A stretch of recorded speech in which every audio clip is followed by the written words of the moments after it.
Magandang araw mga idol. Handa ka na ba para sa iyong retirement? Ngayong araw, pag-usapan natin ang ECC's retirement benefit. Ano ang ECC's retirement benefit? Ang ECC's retirement benefit ay buwanang pensyon na ibinibigay sa mga kwalipikadong membro ng Social Security System na nag-retire na mula sa trabaho. Kailan ka pwedeng mag-retire? May dalawang uri ng retirement sa ECC's. Optional retirement, kapag umabot ka ng edad na 60 at wala ka ng trabaho. Compulsory retirement, kapag umabot ka na ng edad 65, kahit nagtatrabaho ka pa o hindi, pero hindi lang sapat na edad ang batayan, kailangan din ng sapat na hulog o contribution. Ilang hulog ang kailangan? Upang makatanggap ng buwanang pensyon, dapat mayroon kang 120 months o 10 taon na kabuuang contribution sa SSS. Kung kulang ka sa 120 hulog, makakatanggap ka ng lump sum sa halip na buwanang pensyon. Magkano ang iyong matatanggap sa pensyon? Ang halaga ng iyong retirement pensyon ay nakabase sa kabuuang dami ng iyong hulog, average monthly salary, credit, at iba pang factors tulad ng dependents o minor na anak. Ang ECC's ay gumagamit ng 3 formula para kunin ang pensyon. Ang pinakamataas na resulta ang kukunin bilang halaga ng magiging pensyon mo. Halimbawa, kung ikaw ay may 15,000 salary credit at umabot ng saktong 10 years contribution, ganito ang magiging computation ng pensyon mo.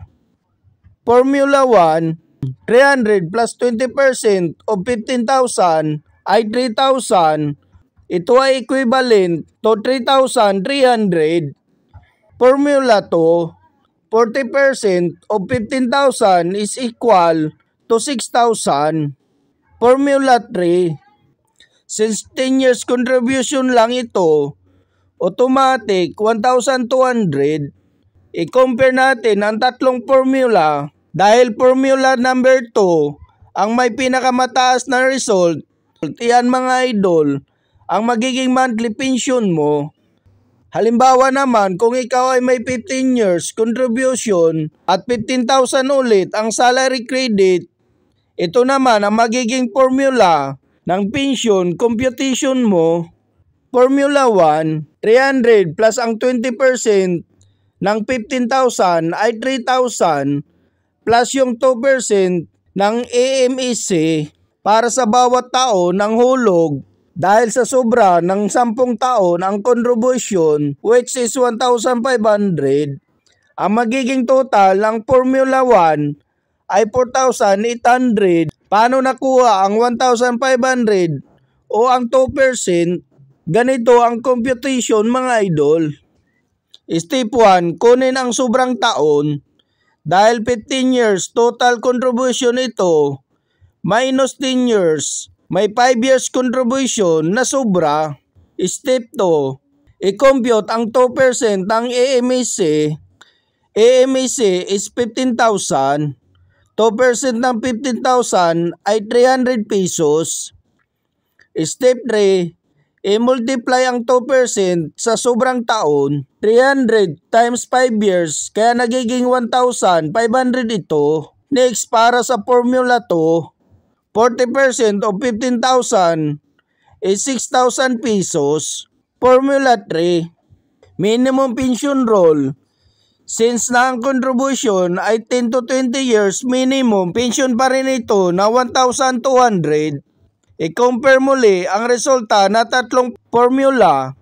Ang magiging final monthly pension mo ay ang result ng formula 2 na 6,000.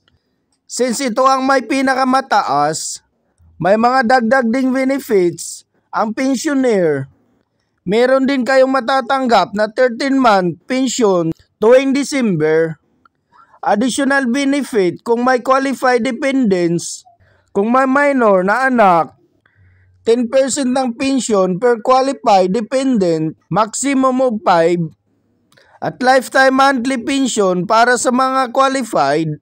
Tandaan mga idol, mas mataas na salary credit, mas mataas na pensyon, mas mahaba ang hulog, mas mataas ang dagdag na 2% kada taon beyond 10 years. Kung gusto nyo ng mga tips and updates na kagaya nito, subscribe for more. Thank you for watching.